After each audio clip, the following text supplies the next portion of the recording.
Olá, pessoas! Mais uma semana do Tá Fazendo o Quê?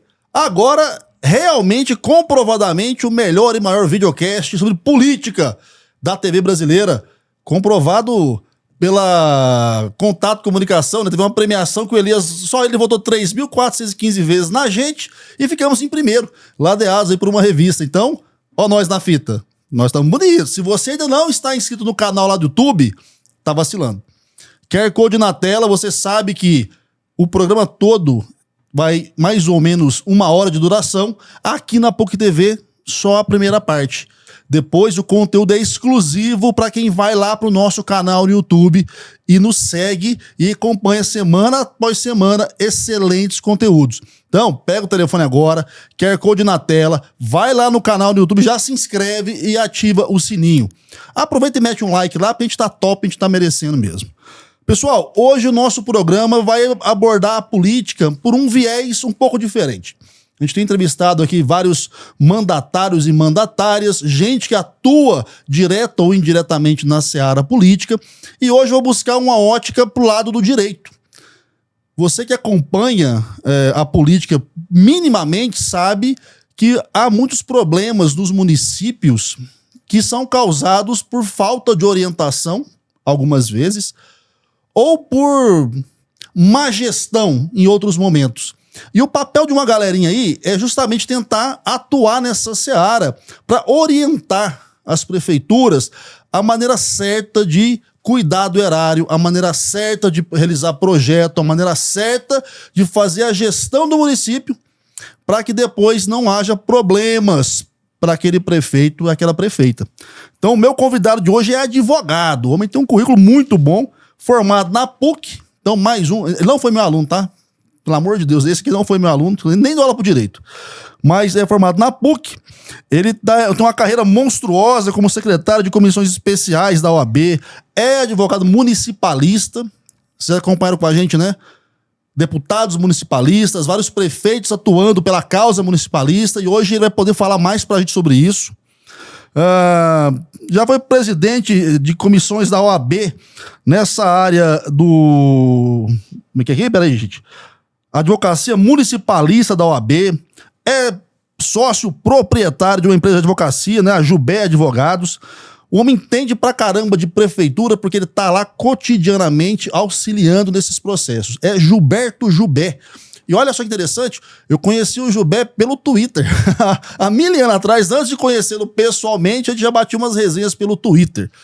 Jubé, muito obrigado pela sua participação, por ter aceitado o convite de falar pra gente, né, pra nossa audiência, sobre esse ponto obscuro pra população, né, que é a parte do direito atuando de fato na vida das pessoas, né, porque é vocês que vão lá impedir muitas vezes que o prefeito ou a prefeita façam uma bobagem com o nosso dinheiro. Então, seja muito bem-vindo. Muito obrigado. Bom, queria muito ter sido seu aluno. Acho que até por conta da diferença de idade talvez não daria. Mas é uma imensa satisfação, como você disse, já tínhamos esse contato já de algum tempo pelo Twitter, recentemente nos conhecemos pessoalmente e é uma grande honra estar aqui no seu programa. Tá fazendo o quê? Estamos aqui, debatendo política, debatendo questões agora aqui, questões jurídicas, com foco nos municípios. Então vamos começar já da pergunta-chave do programa. Bora lá.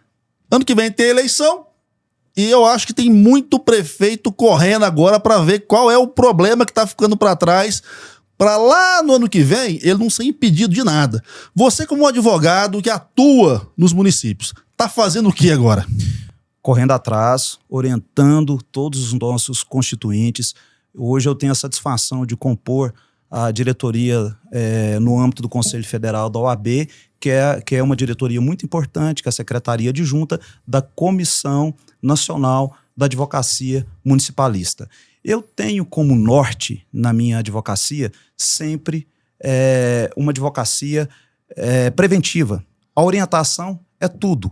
Orientação é tudo. Obviamente, nem sempre todas as nossas orientações, essas orientações são possíveis de cercar todos os problemas, mas uma advocacia preventiva evita vários problemas. Ano que vem será o último ano de mandato.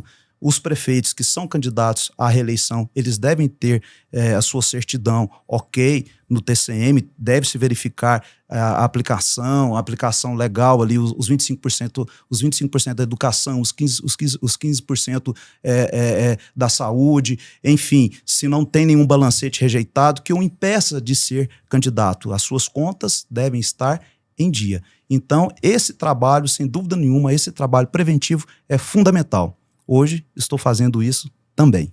Então, vamos lá.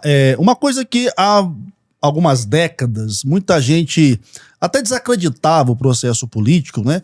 Por conta de má gestão de alguns prefeitos que faziam o que queriam nas prefeituras e iam embora e nada acontece feijoada. De uns tempos para cá, a lei da improbidade começou a bater pesado em muita gente. E eu começo a perceber, eu também atuo nessa seara do marketing político, faço campanha já há bastante tempo, então eu tenho percebido que o pessoal agora realmente tem medo da lei da improbidade. Fala pra gente um pouco o que é essa lei da improbidade, como é que isso de fato meio que compele os prefeitos a andarem pelo menos mais ou menos na linha. Correto. Bom, é uma lei importantíssima.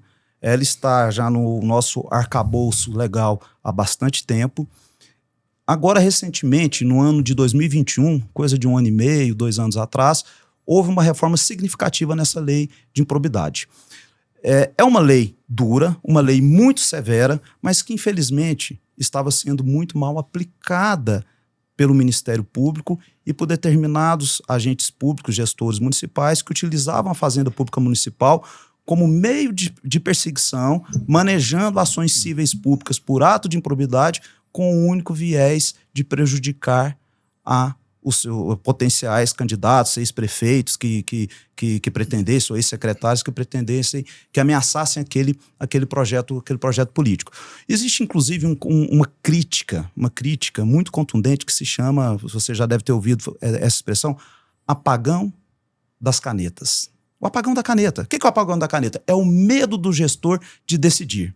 Eu tenho aí um vasto rol de ações de improbidade administrativa que eu atuo como advogado de defesa, necessariamente como advogado de defesa. Eu vejo cada ação manejada por conta de bobagens, às vezes uma questão, uma má gestão de fato, sem querer apelidar as palavras aqui, mas uma incompetência técnica que não está embasada em qualquer ato doloso, mas de incompetência mesmo. Até, às vezes a pessoa não tem afinidade ali naquele trato com a gestão pública, comete algum ato, não por dolo, mas talvez por ignorância mesmo, entendeu? Outros, claro, atos assim que você identifica o dolo, que ali muitas vezes você tem que fazer uma ginástica jurídica mais precisa para elaborar aquela defesa. Só um parênteses, Gilberto, por favor, porque é importante que a nossa audiência entenda que quando a gente fala de uma lei, a gente tem que falar de todos os mais de 5.500 municípios do país. E aí vamos considerar, vamos ser honestos, o nível de formação, às vezes, do prefeito lá da cidadezinha pequenininha do interior da Paraíba pode não ser tão alargado, o que muitas vezes pode incorrer na eleição de pessoas que não tenham, de fato, esse conhecimento técnico, essa afinidade, e se calhar, gente, no município, na gestão, pouca gente vai ter uma formação um pouco mais robusta. Então eu entendo o que você tá dizendo, Gilberto, porque de fato eu já pude presenciar em alguns municípios o prefeito e toda a sua assessoria extremamente carente de formação. Então, para fazer bobagem, até sem querer, aqui, ó, não tô dourando pílula, eu sei que tem vagabundo no meio, sim, tem, mas também tem gente que erra porque não faz a puta ideia de como é que tinha que ser feito o negócio. Exatamente, você tocou num ponto crucial, aonde inclusive eu ia chegar. Por isso que o prefeito, ele precisa de uma assessoria técnica boa, ele precisa de um bom contador, precisa de um bom advogado, um advogado experiente, precisa de um bom comunicador que possa mostrar para o público, fazendo uma prestação de contas, até dentro do princípio da publicidade, do que está sendo feito em prol do cidadão, em prol do administrado. Agora, nós temos que separar o que é uma mera irregularidade do que, de fato, um ato de improbidade. correto? E, infelizmente, como eu estava dizendo, às vezes um gestor público comete uma mera irregularidade, muitas vezes não é nem ele que comete essa irregularidade, pode ser um assessor. Mas aí existe assim, mas você gestor público, você prefeito, você tinha o dever de supervisionar os atos. Mas uma fazenda pública municipal, uma prefeitura, por menor que seja, você tem ali um universo ali de 100, 200, 300, 500 pessoas trabalhando para você. Como você vai fiscalizar os atos de 500 servidores? Se o servidor que está lá na ponta comete uma irregularidade, chega todo o procedimento ali pronto para você, você olha... Papel muitas vezes aceita tudo. O prefeito, não, eu li aqui, tá ok. Inclusive tá aqui, ó, tá com parecer do meu assessor jurídico. Passou pela contabilidade, a contabilidade falou que tem dotação orçamentária para eu fazer frente a essa despesa. Ele vai e assina o contrato, atestando e concordando com todos aqueles atos que inicialmente não são de sua competência, de fato não são de sua incompetência, de sua competência, aliás. E vários prefeitos, infelizmente, sofreram ações de improbidade, inclusive foram condenados por este excesso. Excesso este que foi corrigido em 2021, com a entrada em vigor de uma nova lei que fez uma reformulação, deu uma mexida bastante interessante nessa lei de improbidade, justamente para separar o que é o gestor, que muitas vezes comete a mera irregularidade, certo? Seja por uma falta de aptidão ou por um mau assessoramento, daquele gestor que de fato é ímprobo, que comete ali, que com dolo, com a vontade de lesa mesmo lesar o patrimônio, comete um ato irregular, um ato ilegal, um ato de improbidade. E no caso dessas pessoas, desses mandatários que chegam a responder, né, por causa da lei de improbidade, você tem, às vezes, cassação, pagamento de multa, qual o pepino que esse cara pode enfrentar? Ótima pergunta, a sanção é muito severa. Ela vai desde multa, perda da função política e suspensão, perda do cargo público e suspensão de até 8 anos dos direitos políticos. Agora imagina, um agente público, um político ficar segregado, ter os seus direitos políticos suspensos por 8 anos, isso pode ser uma condenação que você aniquila a vida política, a vida eleitoral, enfim, daquele gestor público, entendeu? Então, assim, essa reforma que foi realizada no ano de 2021, ela foi uma reforma muito bem-vinda e faço, inclusive, uma colocação. Ela não nasceu do nada. Isso aí foram experiências passadas e decisões dos nossos tribunais, decisões a quais nós chamamos de jurisprudência, que foram incorporadas nessa reforma na lei de improbidade. Então ela foi muito bem recepcionada no meio jurídico. Uma coisa que a gente tem que deixar muito claro para quem está nos assistindo é que não tem ninguém que passando pano, não. A gente está falando de uma maneira muito concreta de situações que acontecem no ambiente jurídico-político e que muitas vezes são equivocadas ou têm um peso exacerbado mediante ao que foi cometido.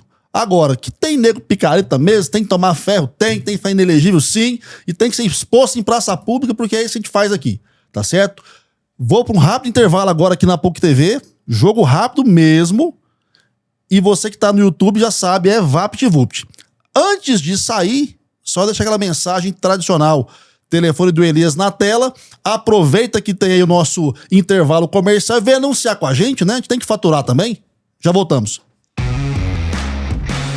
Olá, pessoas, estamos de volta com o Tá Fazendo o Quê dessa semana, batendo um papo com meu amigo Gilberto Jubé, o homem que é advogado municipalista, entende tudo de lei da improbidade, lei de transparência, entende aí como é que os prefeitos conseguem fazer uma boa gestão e às vezes me conta como é que eles conseguem fazer tanta bobagem por serem mal assessorados, né? Infelizmente isso é uma realidade que a gente tem que falar aqui para vocês. Gilberto, a gente estava falando então que no primeiro momento a lei da improbidade ela teve uma dureza talvez um pouco além da medida, agora isso foi corrigido, mas o processo político que a gente percebe vai para além disso, né? Outra carência que a gente vê muito nos municípios, e você que atua dentro de vários deles pode nos ajudar a pensar sobre isso, é às vezes a incapacidade do gestor de elaborar projeto para levar dinheiro para o município. Não sei como é que você tá, eu espero que nas suas prefeituras isso já tenha sido sanado, mas a gente tem conversado com muita gente que vem comentando isso. Cara, às vezes a gente até tem dinheiro em Brasília e o dinheiro não vai porque o prefeito não sabe montar um projeto. Ele não tem ninguém lá que o assessore nisso. Como é que você atua nessa área? Você orienta esse pessoal também a elaborar projeto para captação de recursos? Sem dúvida nenhuma. Não é o foco do meu escritório. O meu escritório é um escritório de advocacia, eu presto assessoria jurídica às prefeituras, de modo terceirizado. Existem bons escritórios de assessoria, aqui em Goiânia mesmo, que atuam nessa área. Existem também, muitas vezes, escritórios não tão bons, mas... Picareta. Aqui a gente fala rasgado, tem picareta no negócio. Mas tem muitos escritórios bons aqui. Conheço aqui pelo menos uns 5 ou 6 bons escritórios aqui que atendem muito bem vários municípios. E eu sempre, assim, lógico, eu não indico para os meus constituintes, para os prefeitos e para as prefeituras que eu advogo, nenhum escritório em particular. Mas sempre oriento, procure um bom escritório para a captação de recursos em Brasília. É fundamental, porque se você não tiver um projeto bem feito, bem amarrado, não for um assessor técnico nesta área que conheça esse trâmite burocrático, saiba preencher aqueles formulários ali, o recurso não chegará. E também aí tem outra questão muito custosa e que o prefeito deve estar muito atento, que é a prestação de contas, porque o município recebe aquele dinheiro é aplicado e depois tem a prestação de contas. Então você tem que também ali na parte contábil, aquela parte burocrática ali da prefeitura, ela deve estar bem estruturada para que seja feita uma prestação de contas corretas, porque senão o prefeito, em função aí nós estamos falando, é o Tribunal de Contas da União, entendeu? Chega lá e fala, olha, infelizmente aqui as contas não foram prestadas corretamente, muitas vezes não é nem aplicação do recurso, muitas vezes é uma questão contábil, uma questão de lançamento, entendeu? Aí a pessoa o gestor tem as suas contas rejeitadas pelo tribunal e fica inelegível. E como eu disse agora há pouco, né? Essa inelegibilidade pode significar muitas vezes o sepultamento da carreira política daquele gestor público. Nós temos umas situações aqui, até bacana você ter comentado isso, porque vai me ajudar a entrar num assunto que hoje de manhã eu estava com o Elias numa reunião, e aí ficamos sabendo de uma prefeitura, nem é no estado de Goiás dessa vez, onde o estado doou para a prefeitura lâmpadas e luminárias para iluminar a cidade inteira, estava fazendo em vários municípios e tal, e o prefeito só tinha que instalar. E o abençoado não estava conseguindo instalar esse negócio. E já tinha passado a data de fazer a instalação e o Estado estava em cima cobrando. Cadê a lâmpada, filhote? A gente deu a lâmpada. Pensa bem, gente. O governo do Estado deu as lâmpadas, o prefeito não tinha condição de mandar instalar as luminárias na cidade. Parece um absurdo. Mas acontece às vezes, e isso é um fato, eu comentei no programa já, que o Estado, seja o Estado, governo estadual ou governo federal, lança algum projeto que joga uma incumbência de parte da execução para o município. E o município, às vezes, não tem dinheiro. E por que não tem dinheiro? Porque a miséria do Pacto Federativo prejudica demais a arrecadação municipal. Né? Você manda a maior parte do que a gente paga de imposto para a União e vem caindo a conta-gotas até chegar na prefeitura e muitas vezes o prefeito tem que escolher. E aí, o que eu vou pagar agora? E aí, quando vem um projeto como esse, ou uma ação como essa, de fato, minha gente, pode acreditar, viu? Pode acontecer do prefeito não ter dinheiro para cumprir a execução daquilo. O que você me fala sobre essa questão da arrecadação municipal e o que, de fato, sobra na mão dos prefeitos? Você que está lá dentro das prefeituras. Vamos lá, Marinho. Eu sempre critico muito, e não só eu, vários colegas que atuam nessa advocacia municipalista, a concentração tributária em prol da União. Hoje, aproximadamente 70% do tributo arrecadado fica com a União. Em torno de 20%, 25%, eu não sei esse valor exato, mas em torno de 20%, 25% fica com os estados. Apenas de 5% a 6,5% ficam com os mais de 5 mil municípios. Olha só, a ínfima parte. E o cidadão vive aonde?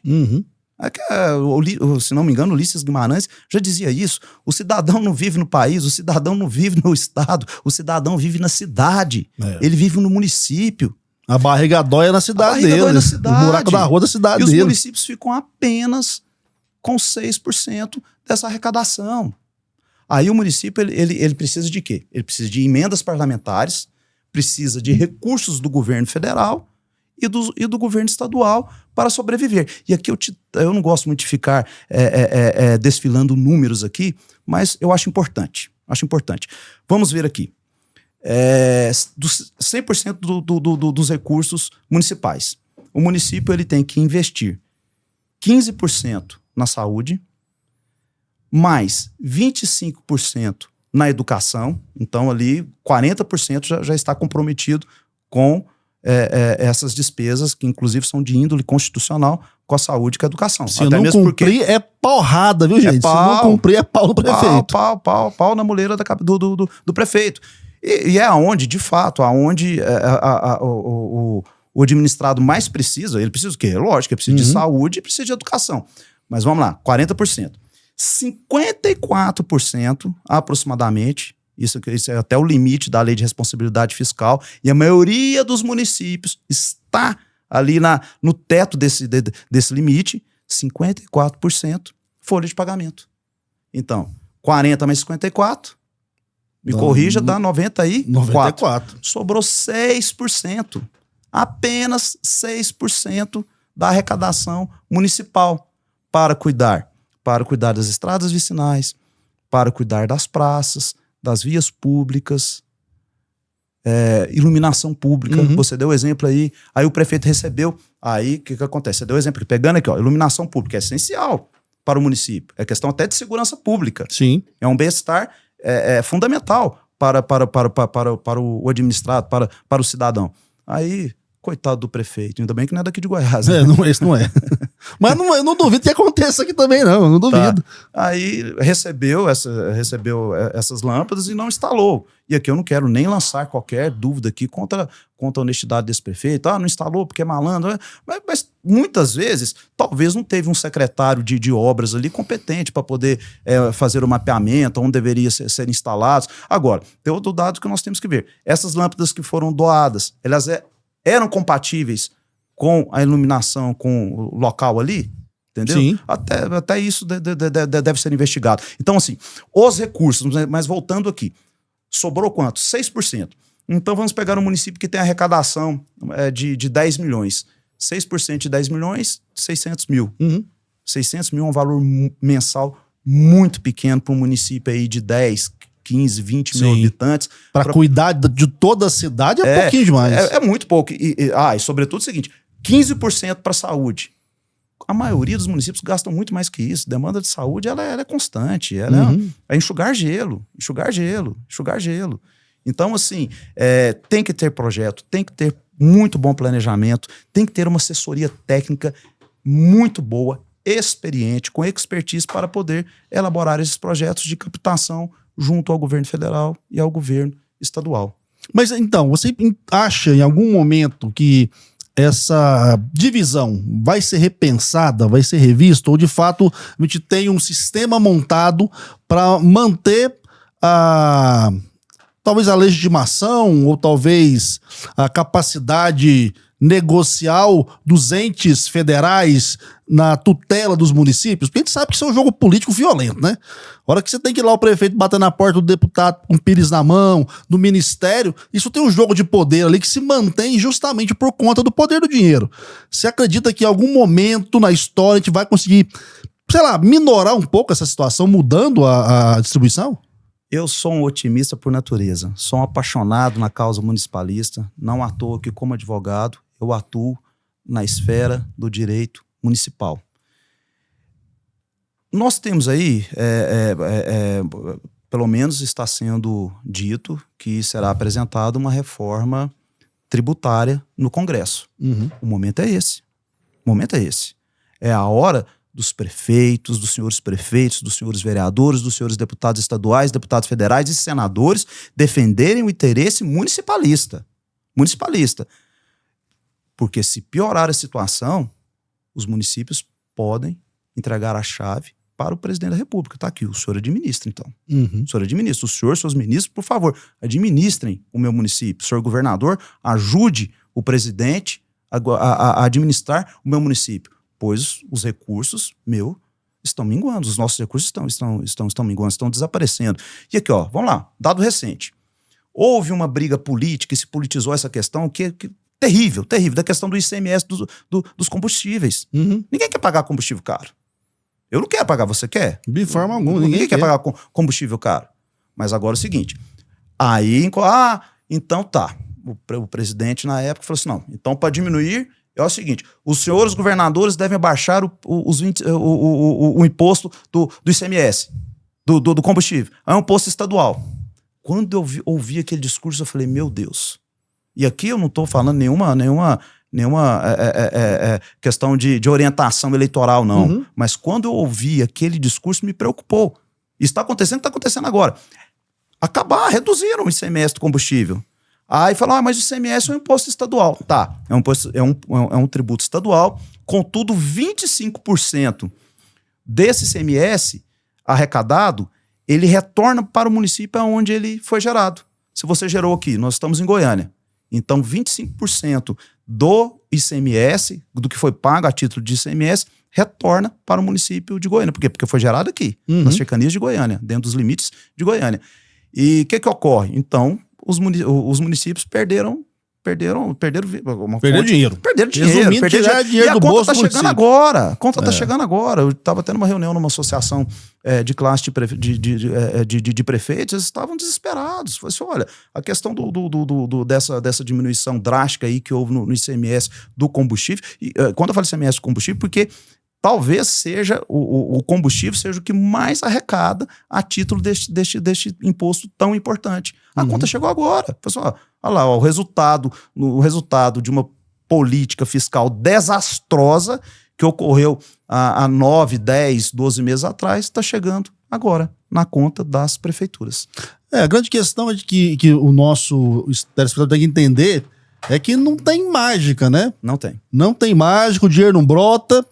E quem contribui com o município somos nós pagando nossos impostos.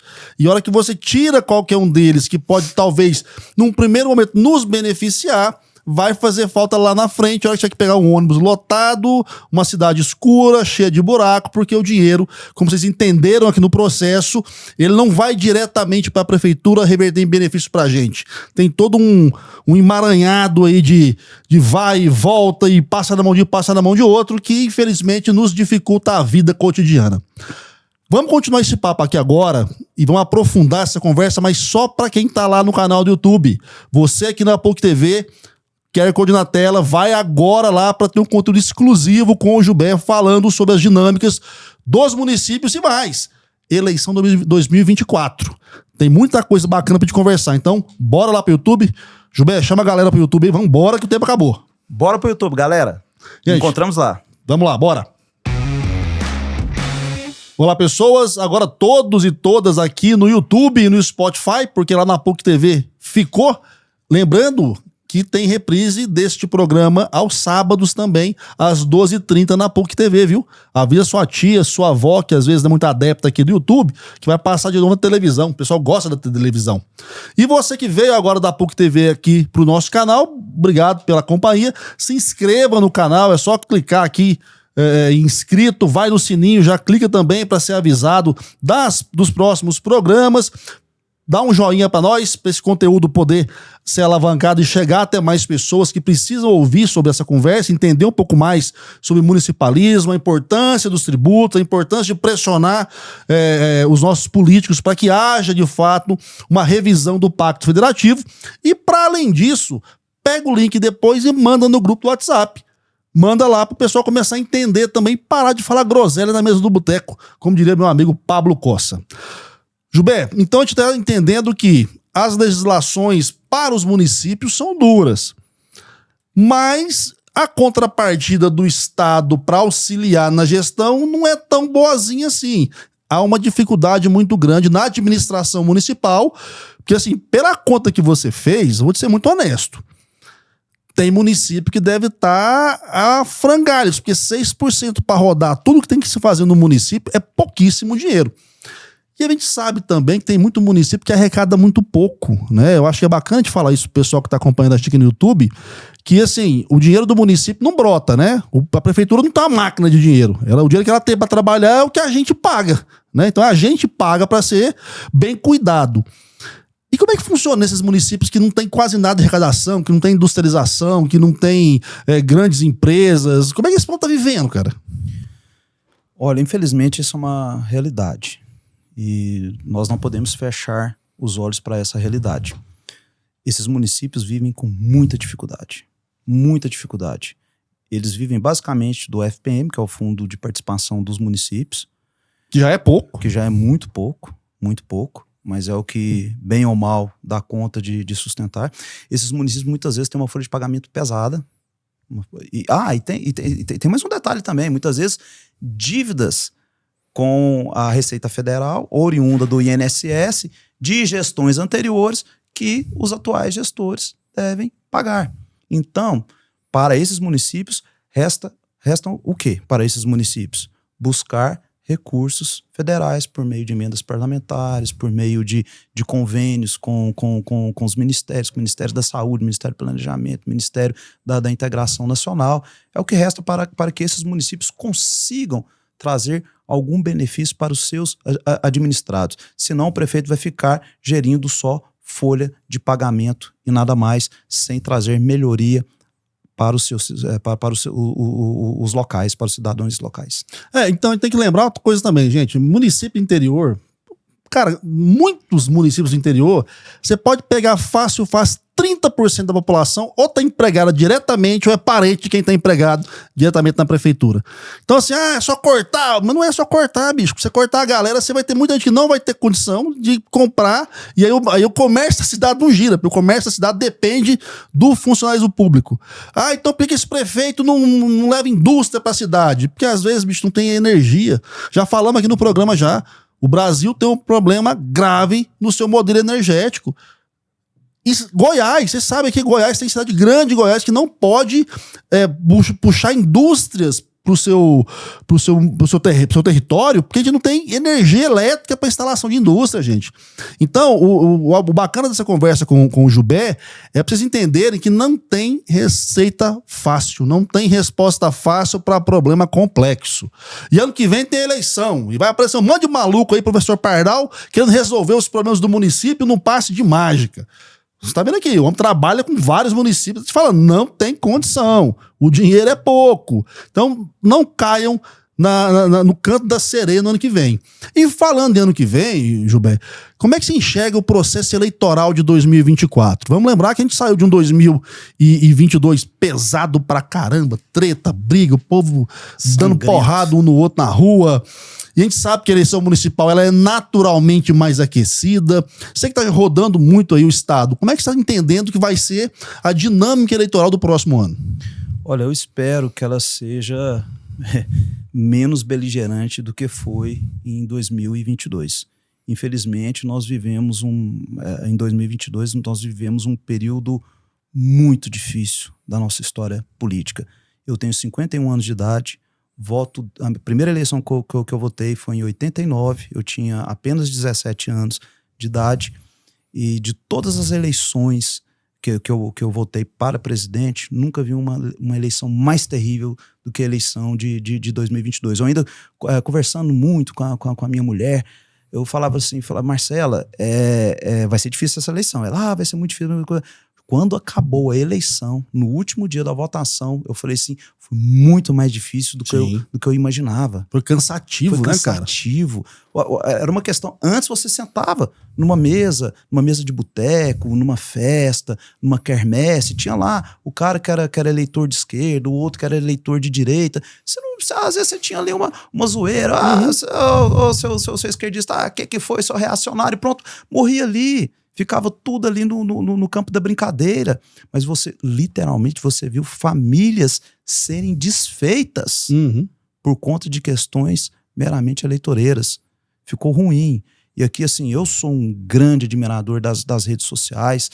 Nós estamos aqui numa rede social, mas infelizmente elas não prestaram um serviço bom na última eleição. Não prestaram.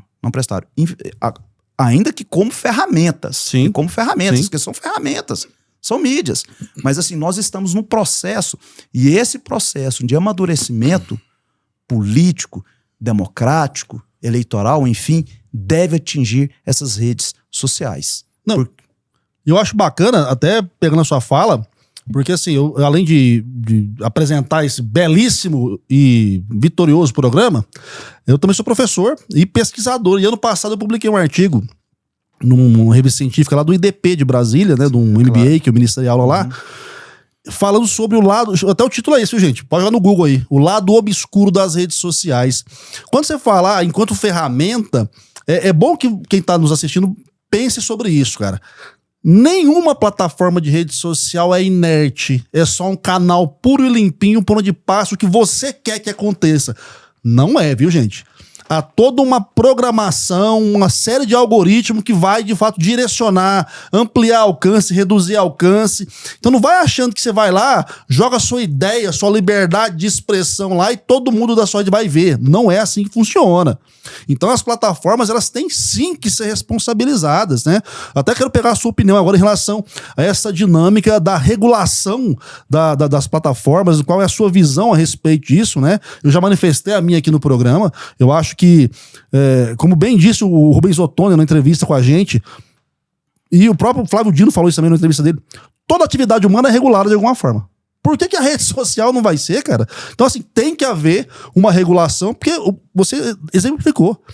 2022 foi um absurdo o que aconteceu, e o pior que eu vejo, e aconteceu agora em 2023, viu, gente? Aqueles massacres às escolas, e você vê grupos neonazistas aplaudindo e motivando, influenciando aquilo, e as plataformas não fazem nada. Se fosse uma televisão, ia pro pau. Se fosse uma rádio, ia pro pau. Aqui no meu programa, o que eu falo aqui tem incorrendo em alguma situação, eu vou ter que responder por isso. Aí vai os bonitos lá fazer bagunça, insuflar violência e nada acontece feijoada? Na minha opinião, não. Mas me fala a sua, você que é advogado, você que manda nisso. Bem direto. A minha opinião vai ao encontro da sua. O que não pode ser aceito, admitido na vida real, na vida presencial aqui, também não pode ser admitido no grupo de WhatsApp, no YouTube, no Insta, no TikTok, nas mídias sociais, no mundo virtual. Você foi preciso. A nossa profissão, o nosso dia a dia é regulamentado. Eu sou advogado. Eu tenho uma regulamentação, tem uma lei federal muito severa que vigia a minha profissão. Eu tenho um tribunal de ética e disciplina no meu órgão de classe, que é a OAB, que é feroz para identificar transgressões disciplinares cometidas por advogados. Assim é o CRM com a medicina, o CREA com a engenharia, o CRA para administrador de empresa. O jornalista tem o seu conselho também. Você tem uma associação que é a ABJ, que está ali não só defendendo os direitos e os interesses da sua categoria, mas cobrando o mal profissional. Entendeu? Então, assim, se você tem toda essa regulamentação na vida real, por que você não vai ter na vida virtual? Por que eu posso chegar aqui e te ofender, te difamar? Não posso. E se eu fizer isso, eu vou receber uma sanção de índole penal. Agora, eu vou lá na rede social e escrevo o que eu quero, isso é liberdade de expressão. Poxa, tem um ditado que nós ouvimos na nossa época de escola. O seu direito termina onde começa o meu. Entendeu? Não, e o mais grave... Você me ofendeu, o palco meu. E o mais grave é que, assim, a gente tá aqui pessoalmente, a gente pode se xingar, se ofender, nós vamos depois ter que lidar com isso de uma maneira ou jurídica ou não, mas a gente tá aqui, tá se vendo e tá se identificando. Rede social, o maluco vai lá, cria meia dúzia de perfil fake. Exatamente. A plataforma sabe que é fake, viu, gente? Exatamente. Não cai nessa bobagem, mas a plataforma não tem como saber. Sabe. Ela sabe, ela tem mecanismo. Tanto que direto bane uma porrada de conta de Twitter aí. Você tem que preencher um formulário ali. Você pois tem que cara. Número de celular, e-mail, CPF, RG. Tem que ter. Cidade aonde você mora. Como uma rede social... Vamos pegar aqui a Meta. entendeu? Que reúne ali 2 ou 3 grandes mídias sociais. Vai falar que ela não sabe filtrar se aquilo que está ali é fake ou não? Claro que sabe, isso é elementar. E assim, ó, na moral, eu tenho um amigo que trabalhou para uma empresa em outro país prestando serviço para uma dessas grandes companhias de redes sociais. E assim, há profissionais lá para fazer justamente essa gestão dos conteúdos. Então há toda uma dinâmica ali. Então não tem como você não responsabilizar o veículo. Porque, na moral, o veículo, gente, seja a plataforma A, B ou C, ela quer manter a sua atenção ali, porque ela tá vendendo a sua atenção para anunciante, tá? Então você não paga para usar a rede A ou a rede B, é porque ela tá te vendendo de alguma forma, você que é o produto ali. Então ela quer te manter. Como ela vai te manter ali? Te alimentando com coisa que você gosta e evitando o contraditório pra você não ficar putinho, né? Porque fica putinho, não sabe lidar com contraditório, não sabe dialogar, aí fica putinho e sai da rede. Então ela vai tentar te blindar para isso. Qual é o problema? O que vocês acostumaram a chamar de bolhas. O cidadão fica imerso numa bolha, onde vem um bando de maluco, enfia uma porrada de mentira ali, e o cara não tem nem como contradizer aquilo, não tem como ver a versão do fato, não tem como pesquisar, porque às vezes não tem nem crédito no telefone. É uma situação muito difícil, principalmente em países onde a educação não é tão robusta, né? Como ainda é o caso do Brasil, você não acha? Concordo. Infelizmente, nós ainda estamos engatinhando nessa cultura. Teve um projeto, esse projeto até agora está parado lá no Congresso, mas especificamente na Câmara dos Deputados.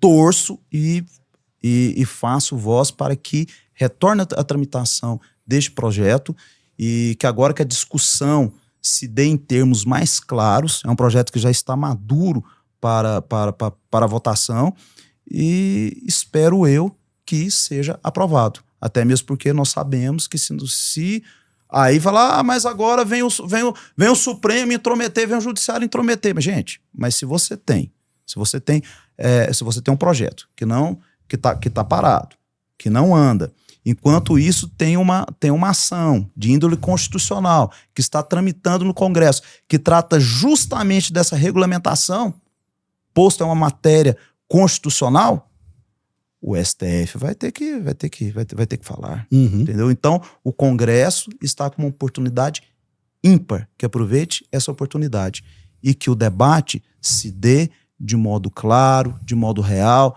sem robozinho, sem fake news. E o que é mais triste, muitas vezes, esses próprios veículos, essas próprias ferramentas que estão na web, é que promoveram notícias fakes. E o que é mais triste também, muitas vezes você viu um deputado que foi cassado agora, colocando uma notícia fake para minar esse projeto que está na Câmara dos Deputados. Cara, eu dei uma entrevista esses tempos e eu fui muito categórico, porque vocês me conhecem, estão assistindo aqui porque gostam de mim, e eu porque não gosta, mas quer falar mal de mim. Quem leu o PL das fake news e é totalmente contra, honestamente, ou entendeu nada, que não sabe fazer o ó com copo, ou tem interesse obscuro por trás da não aprovação. Porque tá muito claro lá. Aquela fake news, vão proibir até versículo da Bíblia. Pelo amor de Deus, gente, para com essa bobagem. Tá lá, lê o diabo do projeto, entra no site lá e lê o projeto, não tem nada disso. Então, assim, é tão bizarro, né? Porque você vê a galera criando fake news para combater o projeto contra a fake news. E são os mesmos caras sempre, bicho. É impressionante. São. Marinho, já que você falou qual foi a mensagem, né? A questão que o projeto iria proibir a divulgação de versículos bíblicos. Nós temos na Constituição Federal, isso tá lá na nossa Constituição, é um princípio, que é a liberdade de religião. Entendeu? Então você vai pensar, peraí, como é que você vai ter um projeto que está lá na Câmara, que vai passar, que vai bater de frente com a Constituição Federal, que está lá, a defesa da liberdade de expressão religiosa, ela está lá, ela é uma garantia constitucional. Então, assim, deturpam, e quando essa deturpação parte de alguém que é operador do direito, no caso desse ex-deputado, é mais grave. Nós estávamos até brincando da lei de improbidade, muitas vezes não tem o dolo. Nessa questão aqui, eu não tenho medo de arriscar. Houve o dolo. Sim. Pô, é um operador do direito. Um cara que era procurador da República até outro dia. Entendeu? Que conduziu uma das maiores operações policiais, se não a maior que esse país já teve. Ele vai falar que ele não sabe que ele estava falando uma mentira? Ele não é burro. Então, se ele não é burro, ele deve ter alguma deturpação de caráter. Não tem como defender essa galera, não tem como. Não tem. E o mais maluco, né? Eu tava debatendo uma vez com o pessoal da área. Muitos fazem isso, gente, só para gerar clickbait, aumento de engajamento nas suas redes. Aí o cara é tão fé da puta, e aqui eu não posso falar pro YouTube, o cara é tão fé da puta, que ele vai lá, pega fake news, joga na base dele, deixa o pau torar, vai lá e apaga. Pra depois, mas... Covarde. Não tem, além de ser covarde, faz deliberadamente pra aumentar a clickbait, pra aumentar o fluxo da sua rede social, porque o algoritmo da plataforma, nossa, ele é foda, todo mundo tá vendo o cara e tal. Aí ele sabe que vai tomar um ferro depois, vai lá e apaga, bicho, o post. É de uma covarde, uma canalice bizarra isso. Como que é aquele ditado, né? Joga pedra e esconde a mão. E é o que mais acontece. Então a gente tem que debater com muita franqueza as questões jurídicas que afetam a nossa vida, né? Você bem colocou. Tudo na nossa vida tem algum tipo de normativa, não tem como. Claro. Se deixar, gente, vocês viram a eleição passada. Eleição municipal, para quem não acompanha, é muito pior. E detalhe, viu? Quem é de capital não sabe como é que é uma eleição do interior, né, Gilberto? Porque a eleição do interior é excelente. É o povo se tapeando na rua, botando fogo na casa um do outro. Olha lá o Elias rindo lá no fundo lá. Ele adora fazer essas maldades também. Por quê? Porque eleição municipal é evento, gente. Tem cidade no interior que tem cinema ainda. Então a época de campanha é um evento que movimenta a cidade, as famílias, e a depender do tamanho da cidade, você sempre tem a mesma família que se divide, aí uma metade é oposição, outra situação, e o pau quebra naquilo ali, cara. Então a gente tem que considerar a política como um espaço vital da democracia, vital da manutenção da sociedade, mas nós temos que trabalhar em prol da regulamentação dos processos democráticos, né? Porque senão vira zona o bagulho. Sim, vira zona. E o que ocorre? Essas notícias fakes, quando chega no período eleitoral, há um crescimento exponencial. E agora essa discussão inclusive está em voga, imagine com o desenvolvimento da inteligência artificial. Meu Senhor da Glória. Então, se essa regulamentação não vier, nós estaremos trilhando um caminho sem volta. Sem volta, e que eu disse há pouco de um mundo beligerante, um mundo que gosta de guerrear, entendeu? Essa guerra ela vai ter um aumento exponencial e que é lamentável. Como nós gostamos de dizer, né? Existem duas formas de nós resolvermos uma situação, ou na política ou na porrada. E, infelizmente, a boa política ela está sendo muitas vezes abandonada, e o pessoal tá partindo só pra porrada. Exatamente. Não dá. Não pode ser assim. E você falando aí de inteligência artificial, não sei se você que também sabe, mas tem hoje sites já, aplicativos que emulam, que copiam a face da pessoa, a voz da pessoa, que se você não prestar muita atenção, você jura por Deus que é de fato aquela pessoa que está falando aquela mensagem. Cara, pensa nisso. Você vai lá, pega a cara do Elias, não é uma boa, né, ideia, você pega a cara do Elias, ele é bonitinho, e faz ele cantar a Macarena, meu irmão, se você quiser. Não que ele não faça isso normalmente quando ele toma umas na pescaria dele lá na Araguaia. O Rafael que sabe disso. Mas você consegue hoje simular, emular a cara do prefeito falando que ele roubou assim e tal. Tudo por computador. E a depender do grau de instrução das pessoas, o povo acredita. E até se desmentir, irmão, dependendo da época da campanha, dá tempo mais não, Gilberto. Dá não. Exatamente. Até teve um vídeo que viralizou, né, de inteligência artificial, do Silvio Santos apresentando o Jornal Nacional. Acho que se não todos, mas vários assistiram esse vídeo. Eu fiquei impressionado. Eu vi um do Obama, que eu falei, cara, é muito igual, cara. Aquela foto do Papa com aquele casaco todo estiloso. Parecendo um boneco da Michelin. Imagina na eleição do ano que vem. Poxa, a bagunça que não vai ser. Então esse filtro...